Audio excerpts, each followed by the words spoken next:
Assalamualaikum, halo YouTube, kembali lagi channel Gadgetsung ini. Jadi di video kali ini kita akan ngomongin jujur tentang HP Fujitsu F01H ini ya. Kalau kemarin kita sudah unboxing HP-nya, sudah review HP-nya, kita sudah cek semua dari layar, dari sound, dari speknya, semuanya kita sudah cek.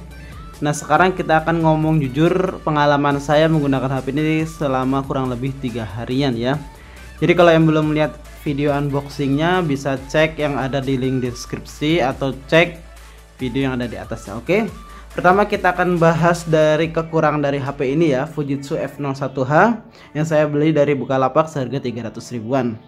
Jadi yang kekurangan yang pertama dari HP ini itu satu, dia belum ada bahasa Indonesia ya. Nih dia belum ada bahasa Indonesia, walaupun untuk sebagian orang nggak terlalu penting sih ya, nggak terlalu dipermasalahin, tapi menurut sebagian orang lagi nggak ada bahasa Indonesia itu perlu dipertanyakan ya, karena agak susah, mungkin dia pakai orang tua atau gimana, jadi nggak ada bahasa Indonesia. Walaupun bisa diinjek pakai aplikasi ketiga, tapi kan tidak semuanya pakai bahasa Indonesia, hanya aplikasi dari Play Store saja. Untuk yang pertama kekurangannya itu yang jelas dia tidak ada bahasa Indonesia. Untuk yang kedua kekurangannya dari segi internalnya ya. Jadi kalau mau jujur-jujuran, internal dari HP ini tuh sangat kecil sekali ya, hanya 8 GB saja. Jadi sangat disayangkan sekali kalau kita mau install beberapa game yang berat ya, agak di eman-eman lah istilah kata orang Jawanya gitu. Tadi saya sudah coba install Mobile Legends, saya sudah masuk, saya sudah mau bermain, tapi pas saya pas saya langsung mau main klasik itu dia langsung kayak agak berat gitu ya, karena internalnya udah mulai kemakan banget. Mobile Legends kalau tidak sampai 2,7 GB-an nah, gitu kan, sangat disayangkan. Yang pertama dari segi tidak ada bahasa Indonesia, yang kedua internalnya kecil hanya 8 GB. Terus yang ketiga kalau menurut saya kekurangannya sih ini kekurangan ya dari segi kameranya, khususnya kamera depannya ya sangat kurang sekali, khususnya untuk sekelas HP Fujitsu, HP Jepang itu biasanya kameranya di atas rata-rata. Tapi ya overall dengan harga 300 ribuan kita masih dapat HP seperti ini ya, sangat lumayan sekali ya. Sudah bahas dari kekurangannya, sekarang kita bahas kelebihannya. Nggak enak lah masa kita ngomong kekurangan terus, kita harus ngomong kelebihan dari HP ini. Yang pertama, HP ini memiliki layarnya jernih ya. Saya senang banget mandangin layarnya tuh, jadi maksudnya layarnya jernih tuh kerapatannya pas, terangnya pas, karena dia menggunakan panel Super AMOLED ya. Jadi layarnya sudah menggunakan panel Super AMOLED. Kemudian dia sudah dilindungi Corning Gorilla Glass ya. Nih Corning Gorilla Glass, jadi insya Allah nggak bakal pecah atau nggak bakal rusak ya. Bisa sih rusak teman, kalau dibanting-banting ya pasti rusak, tapi kalau untuk pemakaian sehari-hari insya Allah nggak bakal rusak ya. Kemudian yang kedua, tadi saya sudah senang dari layarnya, yang kedua saya senang dari fitur casnya. Dia sudah menggunakan fitur fast charging ya, jadi kalau kita menggunakan kabel yang sudah support fast charging, insya Allah dia bisa fast charging cepat juga. Di sini juga baterainya lumayan irit ya, saya pakai dari tadi cuma berkurang 81%.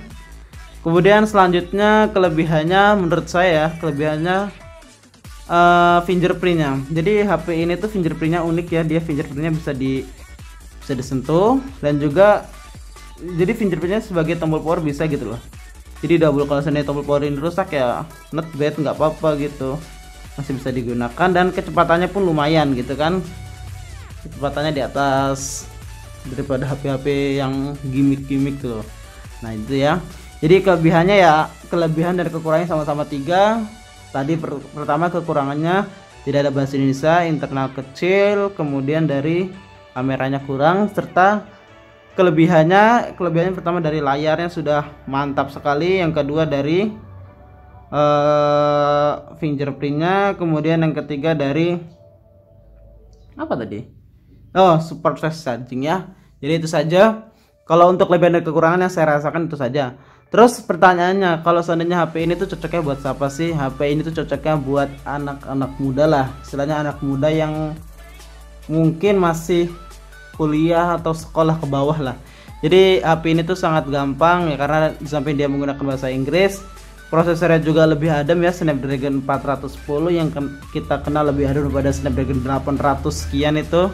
Jadi lebih enak, buat game juga enak. Nah itulah intinya, jadi cocoknya buat anak muda. Dan kenapa saya tidak cocok bilang untuk orang yang sudah dewasa atau orang yang sudah tua, karena Di sini banyak sekali aplikasi-aplikasi Jepang ya, tuh. Tulisan-tulisan Jepang yang mungkin ya beberapa orang ntar bingung lah atau nggak bisa makanya kan agak sulit juga. Oke, jadi cukup itu ya review jujur dari HP ini. Sekarang kita akan tes gaming dari HP Fujitsu F01H. Sebenarnya saya cari di YouTube sudah banyak yang bisa tes menggunakan PUBG, menggunakan Mobile Legends sudah bisa.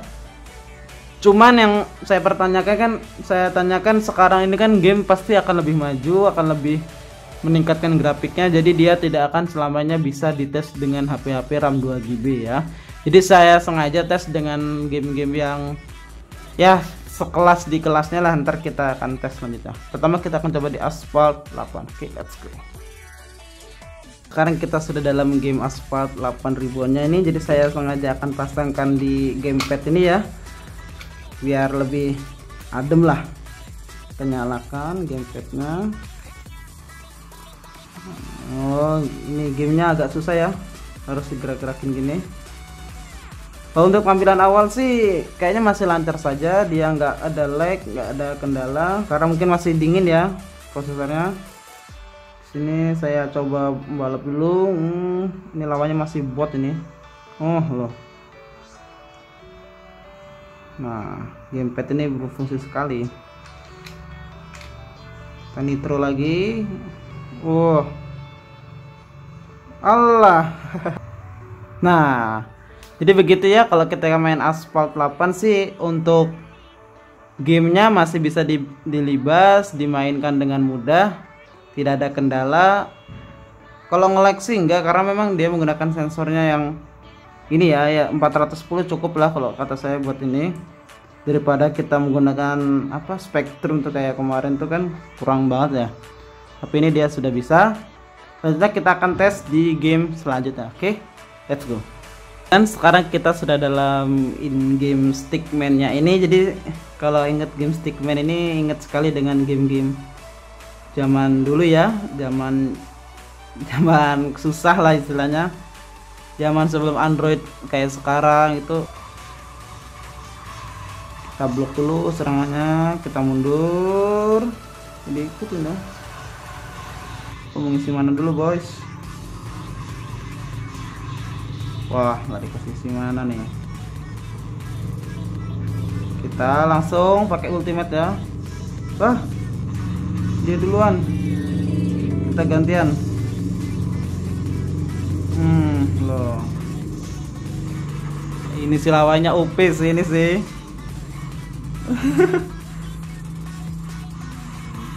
Waduh,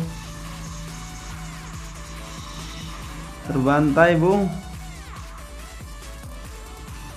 Kita kami dulu aja lah. Loh, bisa ditepis nggak sih?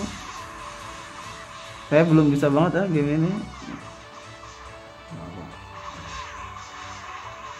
Kalau gini kalah terus loh. Kita jangan kasih dia regen mana. Kita berubah dulu. Wow. Set. Aduh. Gimana nih kan? Gak dikasih ampun kita. Dia mananya penuh lagi.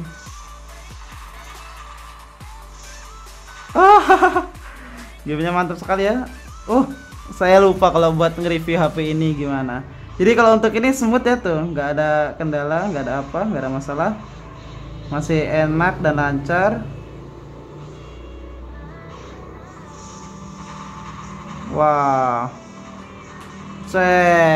KO kita. Gak apa-apa, kita lanjut ke ronde kedua ya. Jadi silakan Agan sendiri yang review, yang menilai gimana sih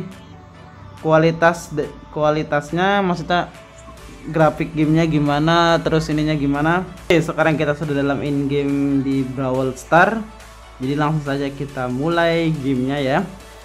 Brawl Stars ini saya game dari Supercell yang bagus banget ya. Supercell tuh nggak pernah ngecewain kalau buat game. Kita langsung main dalam gamenya, walaupun lawannya masih bot. Yang penting kita lihat dari grafiknya ya. Kalau untuk awal-awal sih ya pasti ya lancar lah, nggak ada kendala. Nah ini dia tuh. Wih, Kok keretanya gak bisa ditabrak ya? Tapi kok bot segini jagonya? Kita rudal saja.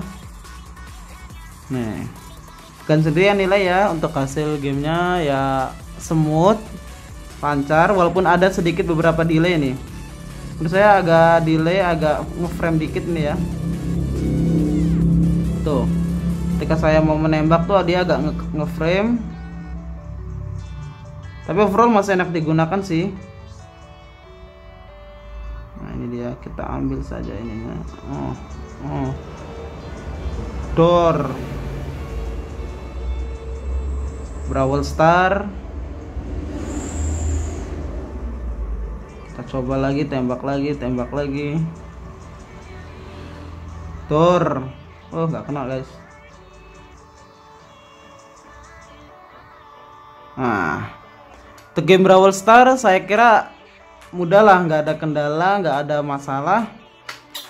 Aduh, saya matikan dulu. Kaget. Game Asphalt 8 pun dapat dilibas habis. Apalagi game Stickman tadi ya mudah. Intinya HP ini kalau di tahun 2020 ini untuk bermain game-game kelas rendah, bukan kelas rendah sih, kelas menengah ke bawah itu masih sangat mudah sekali untuk dimainkan. Tapi kalau saya kira untuk bermain PUBG atau Mobile Legends ya bisa sih, bisa, tapi kita mainnya kurang optimal gitu saja ya. Jadi begitulah review singkatnya tentang HP Fujitsu F01H ini. Saya review, saya beli dari awal sampai akhir, sampai saya tes game pun sudah saya lakukan ya. Jadi untuk ini panas, dia nggak panas sama sekali ya, karena kita juga menggunakan cooler gamepad ini ya. Dia fungsinya sebagai mendinginkan, jadi enak ya. Begitulah HP Fujitsu F01H ini 300 ribuan.